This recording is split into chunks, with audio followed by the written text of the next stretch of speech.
Hi, I'm Menaka Raman-Wilms, and you're listening to The Decibel from the Globe and Mail.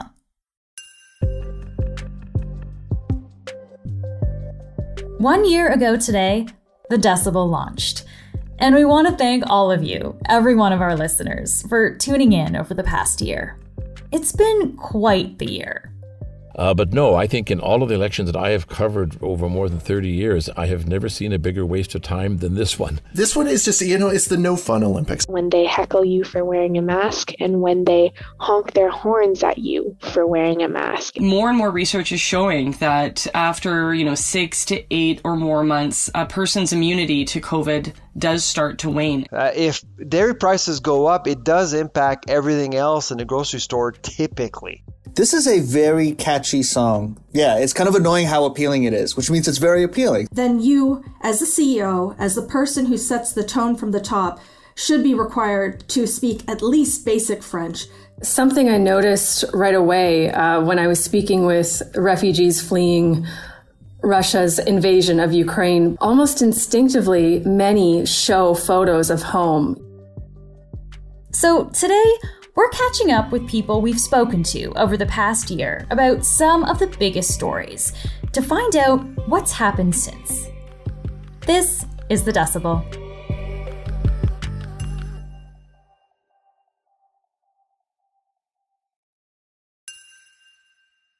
One of the biggest Canadian news stories of the last 12 months began in May last year, with the announcement from the Tk'emlúps-Te First Nation that the ground-penetrating radar revealed unmarked graves around the site of a former residential school. We spoke to Raymond Frogner, the head of archives at the National Centre for Truth and Reconciliation, who told us that many more graves could be found. There's 139 schools in the Indian Residential School Settlement Agreement, and it is known that almost every one of those schools had some kind of a makeshift unmarked gravesite. That's known. This began a reckoning across the country. The Globe investigated the wealth of the Catholic Church, who oversaw most of the schools. The Globe also spoke with residential school survivors. This was a terrible place, though. That place down there on the end, there was really lots of sexual assaults happened on that end. Down like in the basement? Mm-hmm. Okay. Under the stairwell. I felt guilty for so many years, saying, how come? How could we not see it? We were so innocent too. But I will always, every survivor will always carry that guilt. So when I get to the mission, our clothes are being taken, and no matter how much we protest, no matter how much we cry, it doesn't matter. We didn't matter, and that's where Every Child Matters comes from. Searches continue on the grounds of former residential schools.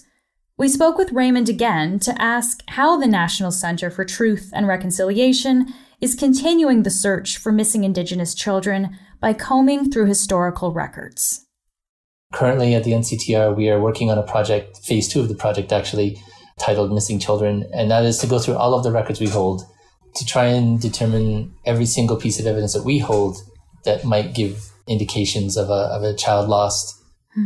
Could you just give us a sense of what kind of records we're talking about here? Just to go to the Tk'emlúps as an example, we have photographs from the work of the Truth and Reconciliation Commission. We have approximately 100 recorded statements from sharing panels and sharing circles that discuss by survivors and their relations the experiences of residential school. They're actually audiovisual recordings. We're taking them and producing transcripts that we will then do full text reviews of, searching for keywords such as lost children, illness, orchards, those kinds of things.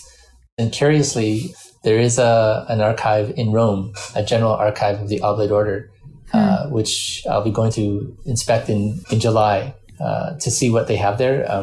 And you'll have access to those records there. That's under discussion. We're still negotiating with them, but we've learned that there is a general archive for the Oblate Order in Rome. It's not the Vatican archive, to be clear. This is a different set of records completely. Which you still don't have access to, the Vatican archive. And frankly, I would be surprised if the Vatican did hold any records of the operations of residential schools.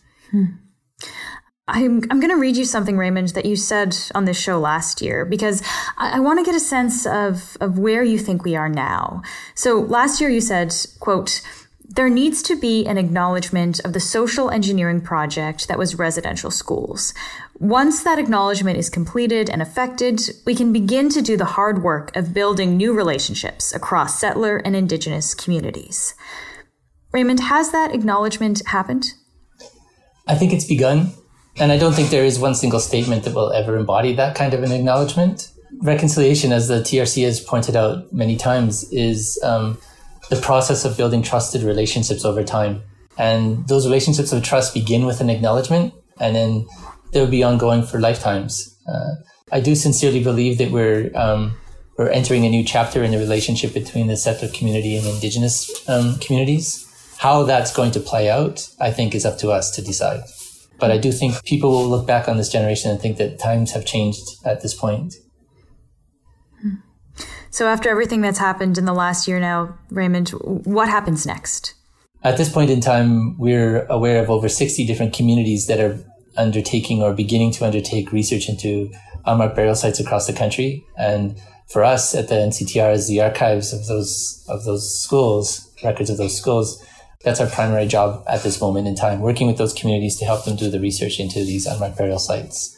What then gets discovered and how those discoveries are processed in greater society in general and dealt with in terms of building relationships with these communities across that settler Indigenous divide, that remains for us to play out. As I've said many times before, we are what we choose to remember, but we're also what we choose to forget. This is one of those moments when we're making those decisions. Oh. Raymond, thank you so much for taking the time to speak with us today. Thank you very much.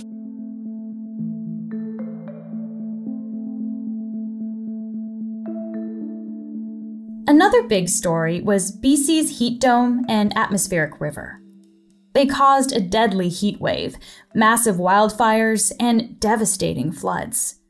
The town of Lytton, BC, was completely destroyed.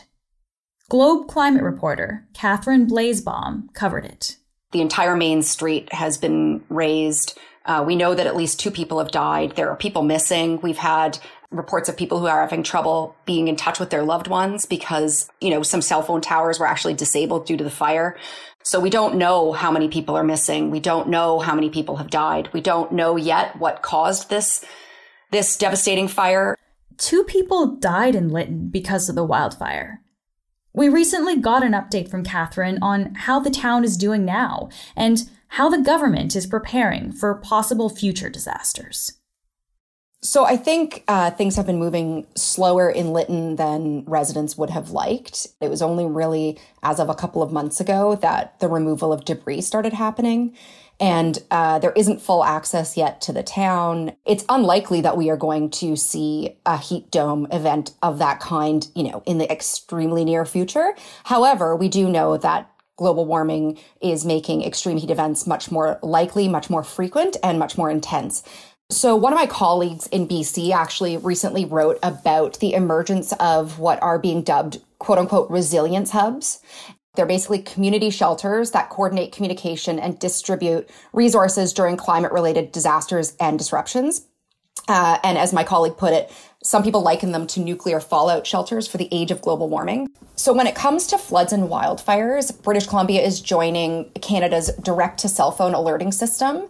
The tool, though, won't be used for extreme heat events like the heat dome that we saw in the Pacific Northwest in June and early July of last year. Already, they were using them for tsunamis, Amber Alerts for abducted children, and civil disturbances. But now it's going to be used for wildfires and floods as well.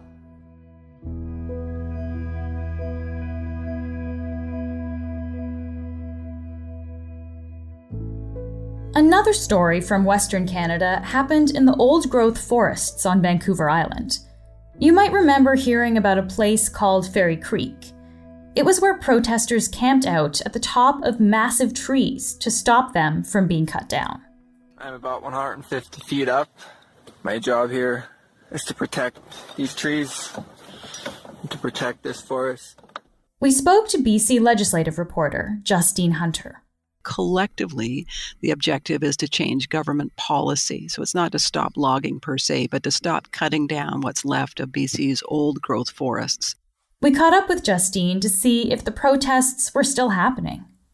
Today, the protest over old-growth logging in British Columbia has changed, but it certainly hasn't gone away.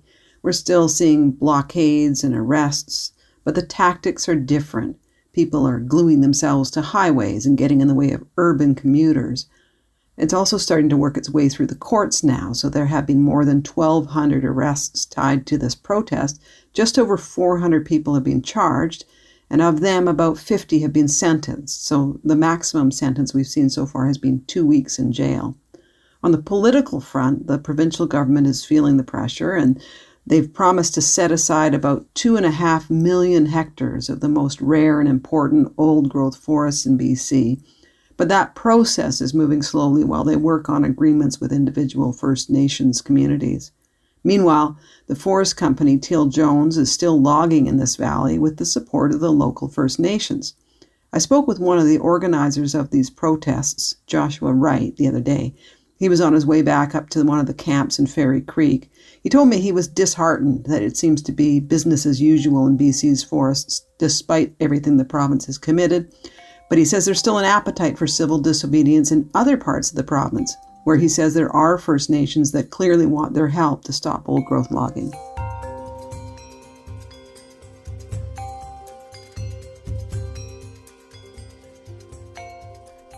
The last year was unfortunately also marked by war.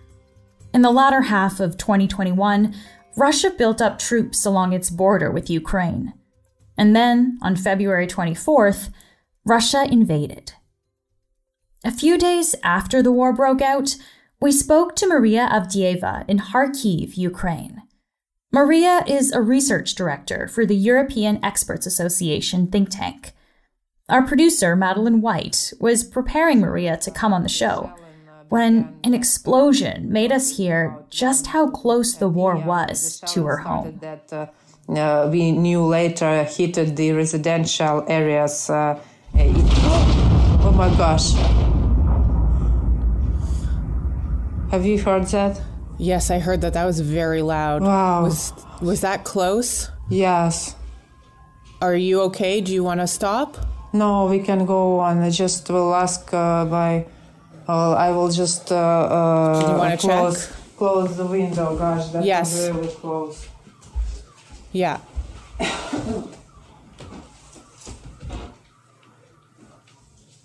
Do you need to move rooms? No, I can. I can stay here. We can go on. Yeah. Maria is still in Kharkiv, about 40 kilometers away from the border with Russia. This is eastern Ukraine, where Russia's now focused most of its military might. The fighting has let up in the western part of the country, and Prime Minister Justin Trudeau even made a surprise visit to the capital, Kyiv, last weekend. But where Maria lives, they're still under fire. Hi, Maddie. This is Maria Avdieva from Kharkiv, Ukraine. I have been staying in the city since the beginning of the war on the 24th of February, and it has been already 70 days, and every day Russian troops shell heavily the city. The humanitarian situation with the time gets more and more difficult, because people are getting out of money, getting out of supplies. The queues to get humanitarian aid are getting more and more longer. There was several cases when these humanitarian aid centers were also attacked by Russian troops, and people were killed, those people who were staying to get in the queues to get some food. The heaviest battle is now going on around Izum, where Russian troops are now attacking Ukrainian positions, and the Russians have significant losses, and very heavy fights are happening there at the moment, and we will see the development there in the upcoming days.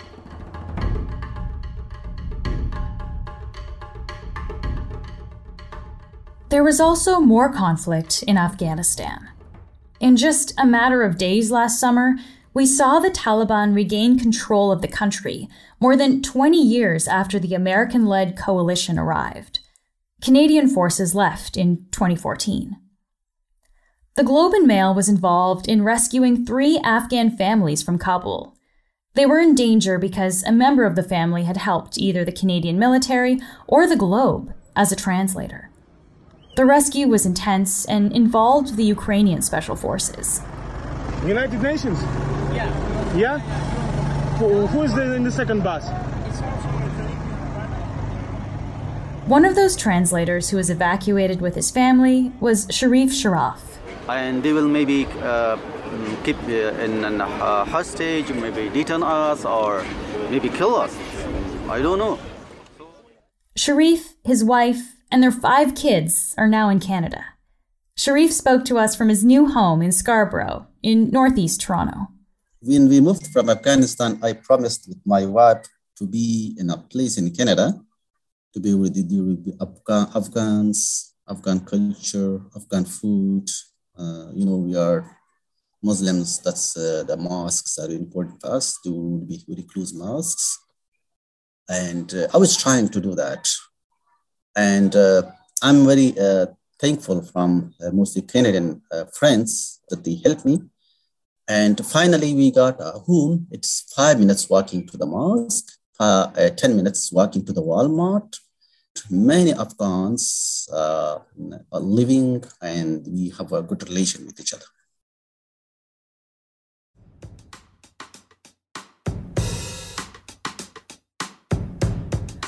One of our most frequent guests from the first year of our show was economic reporter Matt Lundy, which isn't surprising because what's happening with the supply chain and inflation have been some of the biggest news stories of the year.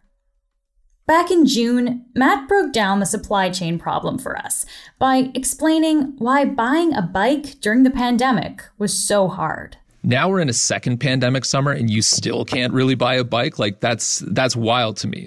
A lot of people say 2022 is going to be crazy.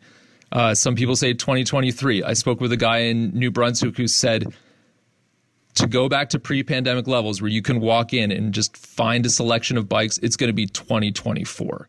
So were Matt's sources right? We checked in with him about the state of buying a bike in Canada this summer. Buying a bike is going to be easier this summer. It's just not going to be like normal. So a lot of retailers say that they're able to get things in stock a lot better than they used to. One person put it to me that if you took in your 12-year-old last summer to get a bike, they probably had nothing. This year, you might not get the color you want. So things are improving. It's just not what we had pre-pandemic. With China in pursuit of a zero COVID policy or continuing to shut down factories and ports, that the bike industry is just so exposed to what happens in China. Like, you cannot find a bike, or at least it's nearly impossible to find a bike without something that is made in China. It makes their COVID policies really the key issue in bike building. I noticed last year there wasn't nearly as much availability. Clearly, those people selling used bikes were doing quite well. I even considered selling my nice bike because I was like, I could turn a profit on this thing. But it seems like there's more availability this year. It does seem a little bit better. We had 2 summers of people buying tons of bikes. Are we going to get a 3rd summer of that? Like, this is an unprecedented boom in demand for the industry. I don't think anyone expects it to just keep on going, right? Like, how many bikes do you need? As for Matt, he managed to sidestep the international supply chain issues and buy a bike secondhand. My new bike is this like vintage Bianchi and a fairly good like old Italian steel bike that I got for only like $300, and it's in fairly good shape. I moved on it quickly because it seemed very attractively priced. This one's white with like a few accents and things like that, but not my favorite color, but it's still a really nice bike.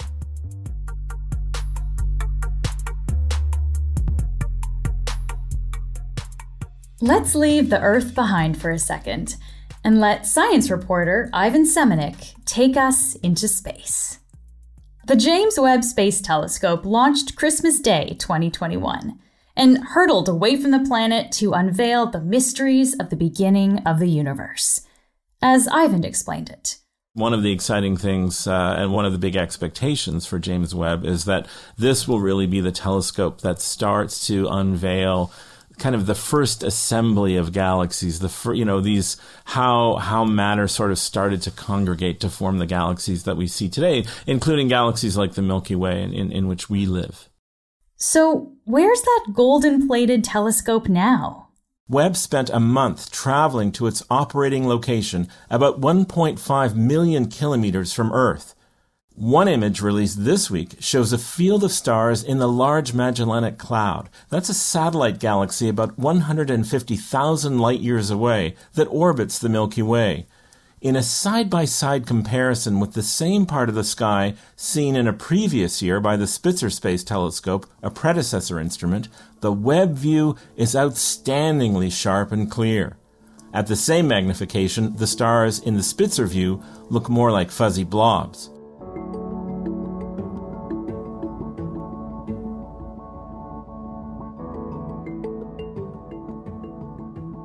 To end, let's go back to the very first episode of the Decibel. It was an interview with health reporter and columnist Andre Poirier, where we asked him, are we in the home stretch of the pandemic? As it turns out, we weren't.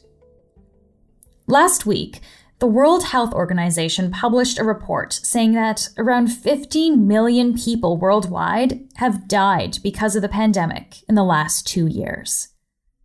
I recently spoke with Andre to get his take on what's happened over the last year and where he thinks COVID-19 is headed in the coming months. You were our first ever guest a year ago on the first ever episode of The Decibel, so it's nice to actually have you back to kind of come full circle for the year anniversary here. Yeah, it's hard to believe we've been talking about the pandemic for 2.5 years nonstop. But just looking back on the last year, Andre, do you think that there was an event or something that happened that history will record as a turning point in the pandemic? I think to date, the big turning point is Omicron. That really changed the whole landscape for us. It was a variant that was much more infectious, so a lot more people got infected. We stopped counting cases. It really changed the way we're approaching the pandemic. There was almost a sense of giving up at that point. So I think, yeah, that's something when we look back in history at the pandemic, that's going to be a big moment. What surprised you the most, if anything surprised you, about how the pandemic has unfolded in its second year? I think the big thing for me in the last year has been just how inured we've become to death. Like, we just don't pay attention to it anymore. We're approaching 40,000 deaths in Canada, 1 million deaths in the US, and people just shrug it off as this, it's a cold, it's nothing, we have to get back to normal. And it's quite shocking to me how we have accepted this level of death that's almost like kind of from the Middle Ages, that we accept this in the 21st century. A lot of those deaths, of course, occurred in long-term care homes in Canada. And a year ago, things were still quite dire for seniors living in these centres. I want you to hear a clip from last year when you spoke to us about how you described the situation there. So let's listen to that. Thousands of people died between March 22nd and April 22nd of 2020. Maybe 5,000 people. This was a mass death event that I don't think we understood fully in the media at the time. We've had 24,500 deaths in Canada. 17,000 of them have been in long-term care facilities, and nothing has happened. Nobody has paid a price. Andre, a year later now, have we seen any accountability of public officials or private companies for what happened to residents of long-term care homes? No, sadly, we haven't seen any accountability. We haven't seen any dramatic change in how we treat elders. What's happened is a massacre of neglect. You heard those numbers from a while back. Now it's more than 21,000 elders have died in these homes. They haven't stopped dying. They benefited greatly from vaccination. That really slowed the rate of illness and death, but people are still dying, and the people dying are still older. And a lot of people's response to that is, oh, well, they were going to die anyhow. And that's not true. I find it very depressing that the number one response to this massacre in long-term care homes has been government saying they're going to build more long-term care homes. That's not what we need. We need a totally different approach to how we house elders in smaller, safer facilities at home. We have to make every effort to keep them in the community where they're much safer, and we haven't done that. Let's talk about the vaccine rollout now, because that's one of the big things that's really happened in the last year. 12 months ago, most of us didn't even have a single shot. But now over 80% of Canada's population actually has 2 doses of a COVID-19 vaccine. When you first spoke to us a year ago, you gave a prediction as to what the vaccine rollout might look like in the future. So let's play that back for you now and hear what you said. So I think what we're going to see eventually is there's going to be COVID cases, but the vast majority of us won't have to worry. We'll probably get our annual booster shot probably at the same time as the flu, and it'll just be part of our daily lives. Do you still think this is what the future holds for us, Andre? Unfortunately, no. I'm thinking of this Yogi Berra quote that I don't like to make predictions, especially about the future. It's always dangerous to do that. And there's an example. I think what I didn't take into account and what the experts didn't take into account at the time was how much variants would change the game. I think we've learned to say about the vaccine, it's not going to stop you from getting infected. It's going to stop you from dying and ending up in hospital. The other thing about vaccines for me is the rollout. It was kind of chaotic at the beginning. In Canada, we had this weird strategy where we bought all this vaccine from a bunch of different companies. We're the only country in the world that did this. And that actually worked, and it worked by default. It was an accident, but it worked out well for us. But what concerns me now is the third dose. Fewer than half of eligible Canadians have the 3rd dose. And it's just another example of what I said at the outset. We've kind of given up. And that's unfortunate. We could do a lot better on the rollout of the 3rd and the 4th shots for some people. And just lastly here, we asked you a year ago how you think this pandemic will end. And this is what you told us then. The pandemic's not going to end with a victory parade. It's going to be just kind of fade away out of our lives. It's gradually going to disappear. So I don't think you can put a date on it. Do you still think that? Absolutely. It's even less likely to have a victory parade than before, I think, now, because it's just been dragged out longer. It's been culturally, politically really divisive. I think, sadly, we're going to end up with a society where half of us have decided that it's done, and the other half are still living with some fear. And that's not a good place to be in society, to be divided. We need sort of more solidarity about this, some middle ground where we do our best to protect the vulnerable and we do get on with life. I think those are both possible simultaneously. Andre, thank you so much for taking the time to speak with us again. Well, thank you, and thank you for embarrassing me with some of my bad predictions.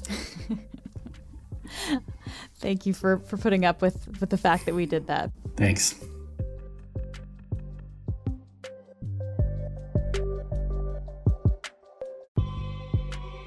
That's it for today. Thank you so much for spending the last year with us. I'm Menaka Raman-Wilms. Ali Graham helped produce this episode. Our producers are Madeline White, Cheryl Sutherland, and we want to welcome our newest producer, Rachel Levy-McLaughlin. David Crosby edits the show. Kasia Mihailovich is our senior producer, and Angela Pacenza is our executive editor. Thanks so much for listening, and I'll talk to you tomorrow.